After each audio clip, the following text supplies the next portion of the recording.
Welcome back. In this section, we'll be talking about finding and buying a domain. This is one of the more fun parts, simply because finding a domain name is kind of like buying a house in a small way. When you find the right one, it just stands out and you won't be able to wait getting people to type your domain into their browser. Now, it's no trivial thing because it is the first step to search friendliness and being memorable. It's basically like choosing a company name. Your domain is your www.name. It's your digital address, if you will. Also, it will be the end of your email address, like bob@yourdomain.com, for instance. Now, you may have a domain name already. You can skip this section, but perhaps out of curiosity, if you wish to investigate how to get a good domain for other advertising marketing projects, and if that's the case, I recommend that you stay for a bit and check it out. So domains are more than just a name. They're really a series of codes that help everybody understand exactly what's going on in the name. So I'm just going to explain it a little bit because it'll help with the language later on down the road.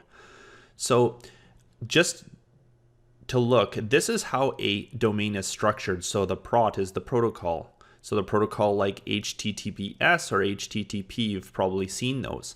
Well, HTTPS is secure. It's a secure domain. That means all of the traffic to and from the website is encrypted, so somebody can't steal packets of information and decipher what's inside of those. So people with websites with HTTPS have what's called an SSL certificate, and we'll talk about that later on down the road because, hey, we probably will need to install one. Other websites are just HTTP. They're normal. They don't have any SSL certificates on them, or they do, and certain links will bring you to one that's an HTTPS. A lot of the times you'll see a little lock on the top where you type in the URL, and that's how you know. So that's the first part, and this : separates that protocol with the rest of the domain. So this sub D is called a subdomain. That's this www part. That could be anything, actually.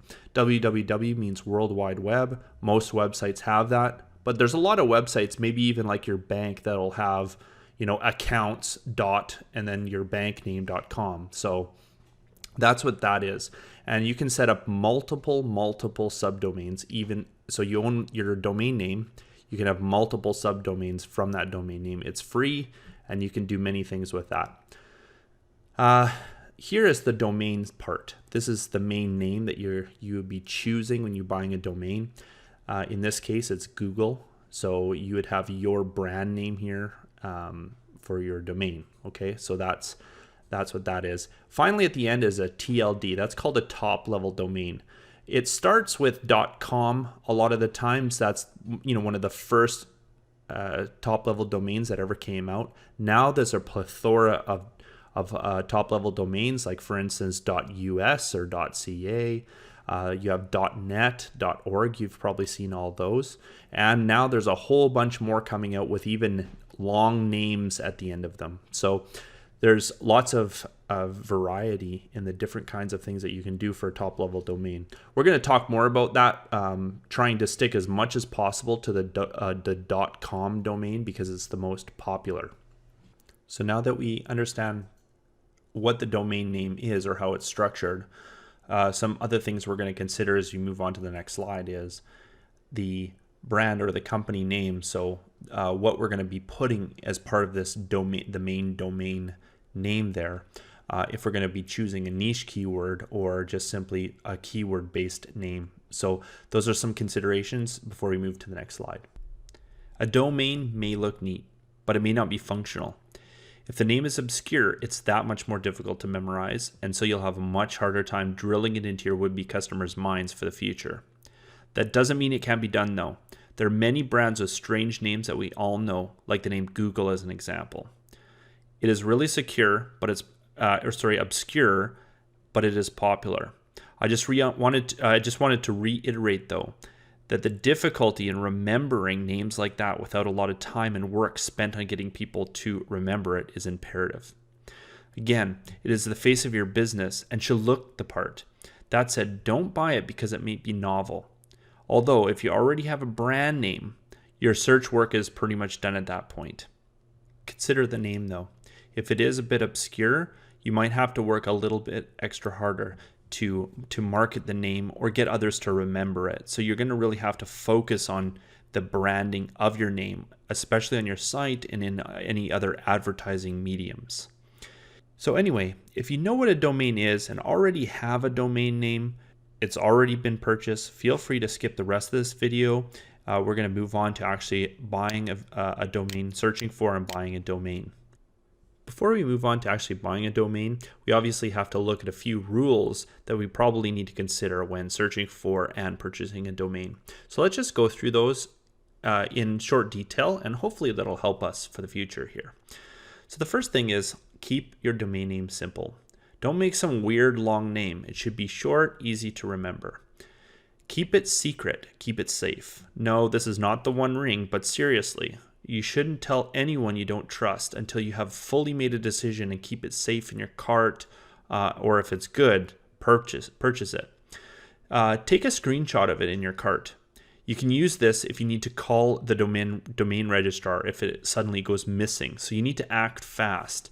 Although many domain registrars will never tell you this, if their systems detect your domain is very good, it is possible they'll reserve it before you can try again. I've personally had this happen where a very good domain I had chosen was available, and then when I came back to it a short bit later, it was suddenly gone. So just be careful of that. Again, keep it short, as short as possible. No more than 2 words if you can.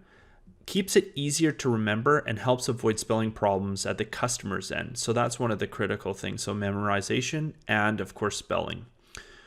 Keep it search engine friendly. So we want to use search engine friendly niche keywords if you're not creating a brand. So this is specifically for websites that you want to push traffic to maybe another website, or if you're actually going to create your brand around a niche keyword. This is important. And as we get into more details, we'll talk about that a bit more. Keep it readable. This is important. Avoid numbers. Avoid things like hyphens or rare letters, things like Z, X, Q, etc. People have a hard time remembering those symbols. They have and those letters in general. Avoid obscure TLDs if possible, top-level domains, unless you can use it for your keyword advantage. Most of the time we want a .com because it's the most recognized worldwide. However, it can be difficult to find names. This is because many people bought up many domain names in the .com boom to turn around and sell them to others for a lot more than they paid for it. You can use other top-level domain names. Granted, it complements your keyword and it's still easy to remember, but there are risks to it at this point. Just keep that in mind. I've included a link of valid TLDs down in the bottom of the slide.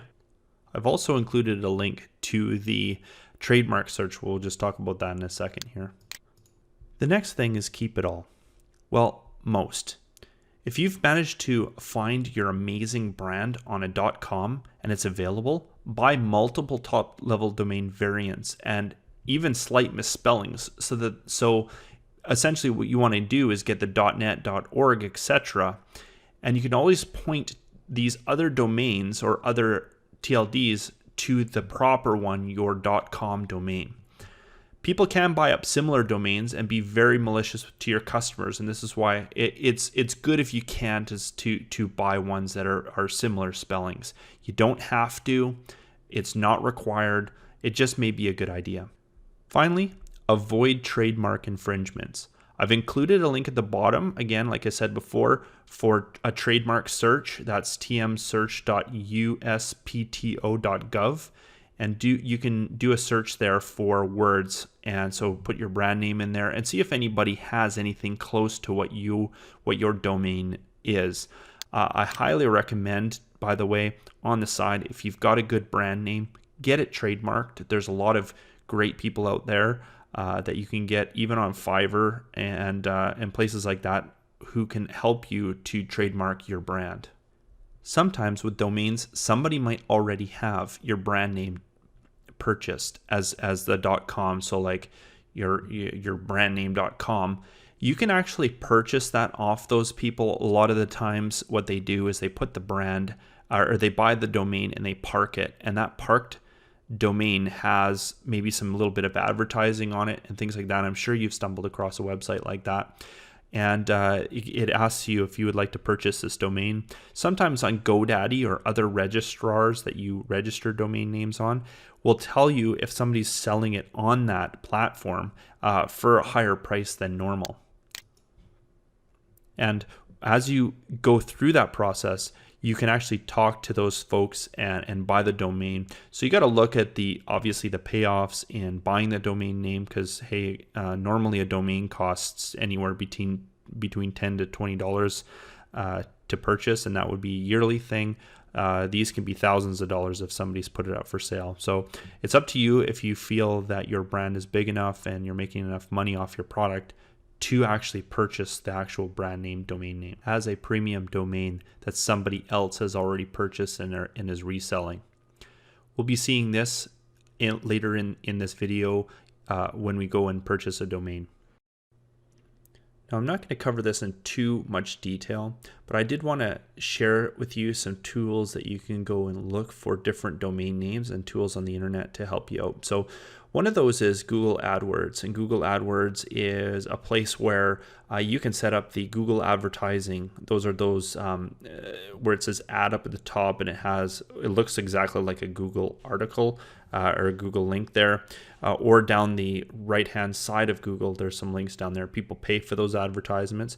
So they have some tools within Google AdWords to help you find good keywords to actually advertise with. And so that helps actually finding domain names, especially when you're trying to pick on a very niche domain name, especially if you're going the keyword route and you don't have just some obscure brand name. The other one is NameMesh. NameMesh is great for actually, especially if you can't find a domain name, somebody else already has it. You don't want to pay premium prices for one that somebody is trying to resell. NameMesh actually puts on different like keywords and things like that to your domain to help you pick one that would suit well for that.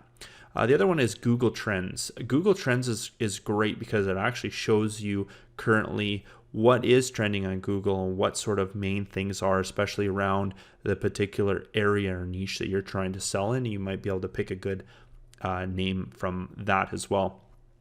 Finally, things at the bottom of the Google, when you do a search, it shows you related searches. Like for instance, I searched for fishing tackle here. It's giving me some more keywords that are down a little bit deeper on niches that are related to that. So that might also give you some ideas around what are people searching for and what things are related that way. So like I said, I'm not going to get into it in detail. We'll show you how to search for a domain name right on a website like GoDaddy, and then from there we'll purchase it. And if you do have any questions on this stuff, feel free to talk to us on Facebook, and we'll respond and help out with that as much as possible. All right, let's open our browsers and go to GoDaddy.com. The link is down in the description there to GoDaddy, or you can type in GODADDY.com in your browser. Make sure you've opened up Chrome to do that. And once you've done that, feel free to press pause until you've gotten there.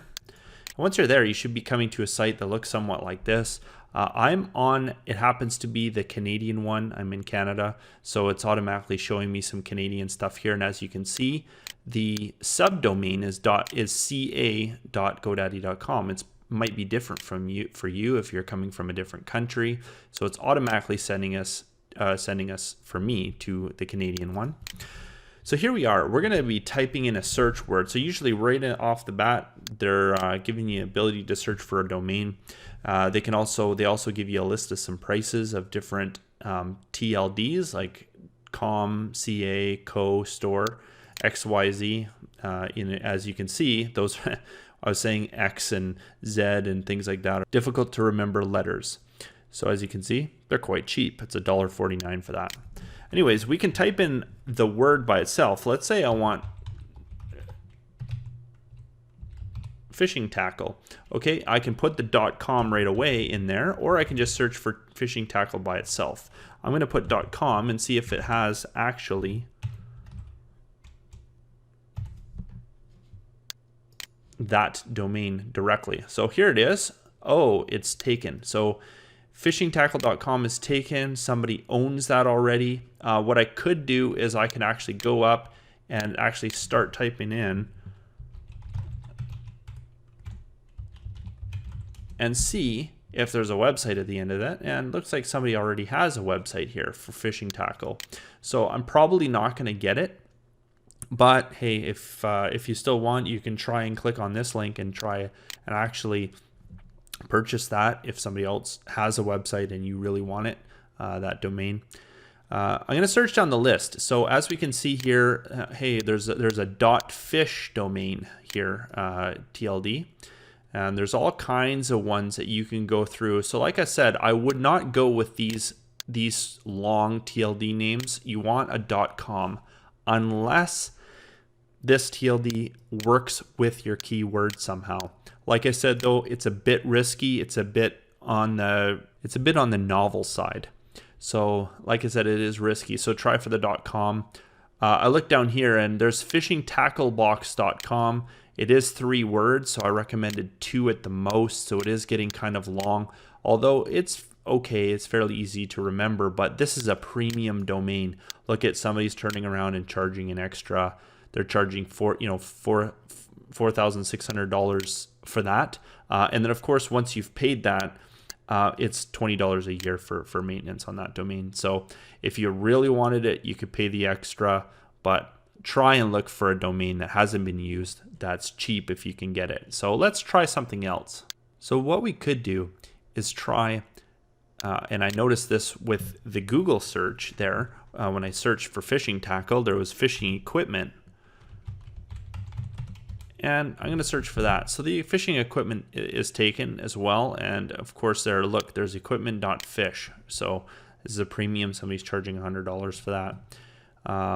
And so there's more, fishingapparatus.com. That is probably a little bit more challenging to remember. So I'm going down here and seeing what I can find. There's not much here for this particular domain. So I'm going to continue to search and use tools to come up with a good domain name. So in your browser, go to namemesh.com. It's a great place to look and do some research around some other domains that you might be able to find, especially when you're having a hard time finding a domain. It's been taken, every single thing you've tried is taken by somebody else. This one will tell you some that are available and give you some suggestions. So I'm going to type in fishing and see what it comes up with. So here it is. It's going to be searching, and it's going to search and search and search all different types of variations and tell you some that are available. And usually, so there it goes. It's searching through and it's already minimized ones that are available. So here are some with the different TLD domain names with fishing. I'm going down a little bit more and seeing what it comes up with. So along here is sort of a mixture where they actually mix the last letter of the word with a different word. So, and some of them don't make any sense, but hey, you might actually come up with a good brand name out of here. Looking here at the SEO ones, there's some interesting one like meta fishing, beta fishing. Well, that looks like it's available. Digifishing, fishinegg.com.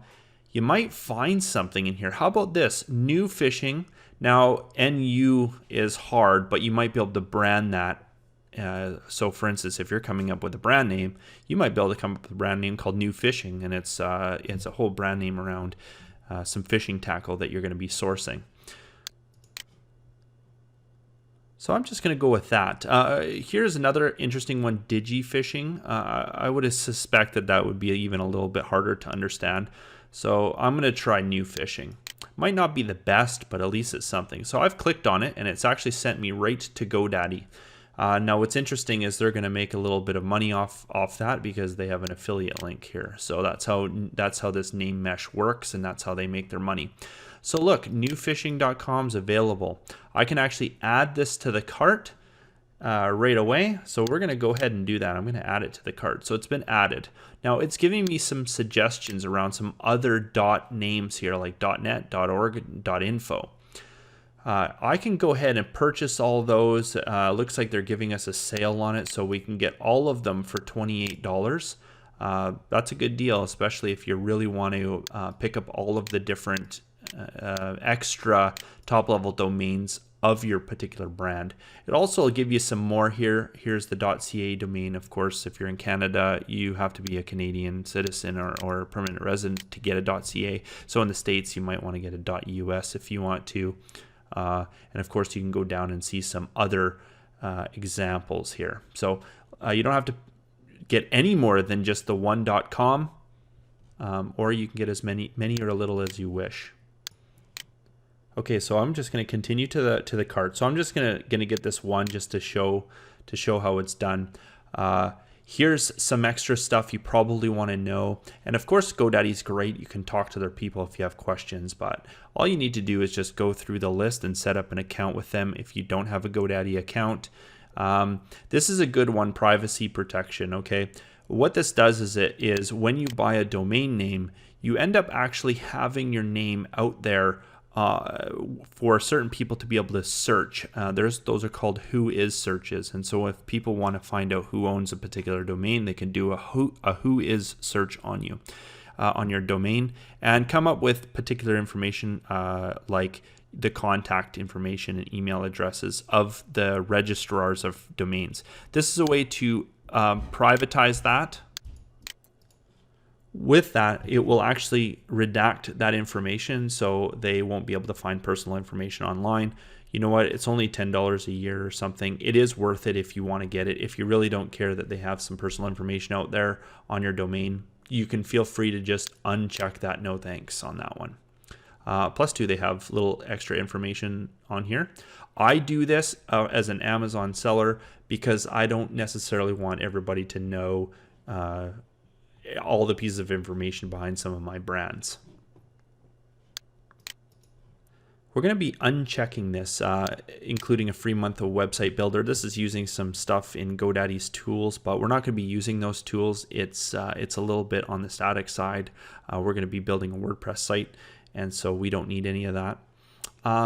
Create an email address that matches your domain. You can choose to do this. There are other services, like Google offers a service of email for something around the same price, and you get your .com name at the end. Also, Microsoft, using their Office 365 solution, gives you that, as well as also some other business tools that are very worth the money. Alternatively, the server that we're going to be using, which uses what's called cPanel, gives us email automatically as part of it. So we do get an email for free as part of the hosting, and I'll show you how to use that. It's not a long-term solution, but at least it's a solution that can get you going. All right, we're going to go ahead and continue with these options. Okay, so here it is. Now, this is the final step that you would be taking. Of course, you probably want to create an account along with this or you will be creating an account, and we'll be logging into the account later on just to show you how to later on as we actually set up the domain. We just need to buy it for now. It's just going to sit there until we're ready to actually configure everything. You can put it more years if you wish. Sometimes they give you more deals if you have a couple of years. So if you know you're going to be sticking with it, in this case, I'm only just going to have it for the 1 year. I got the $14.99 on this. Okay, and we've obviously added the privacy, which is I recommend to take. So you don't have to, but I would be taking it. Okay, and of course you could add. They give you opportunities for upsell to add extra domains, so feel free to add them if you wish. If not, you can just leave them. You can always buy them later, but there are chances that you might not find them later. Just keep in mind that they do have yearly maintenance costs, right? So they might be cheap now, but of course next year it looks like renewal of some of this is like $50, $30, $20, etc. Okay, so they're really good for upselling. We're going to go ahead and proceed to the checkout. Okay, and if you're a returning customer, you would put in your customer information, or you can create an account here. Okay, I'm just going to assume you understand that going through and doing your account, it's pretty much the same as any website. So feel free to go do that, do the checkout and purchase your domain. And we'll be picking up in GoDaddy in a couple of videos down when we start to configure this. So all you have to do is, once you've paid for it, print out your receipt, of course, keep that for your records and your login information, because we'll be coming back to GoDaddy. Okay, that concludes our section on purchasing a domain name. Now, and I didn't say this before, it's not required that you have to use GoDaddy. You can use other services. There are other companies out there and they might offer cheaper domains. I'm personally familiar with GoDaddy. I've had no issues with them in the past, so that's why I recommend them. But again, you're free to choose whichever domain registrar you wish to use. There are many out there, and you can Google them. Just ensure that they are a reputable site and that they are rated well. I'm just going to move now on to the next video, and we're going to talk about hosting, and we're going to need to get a hosting service that will house our website.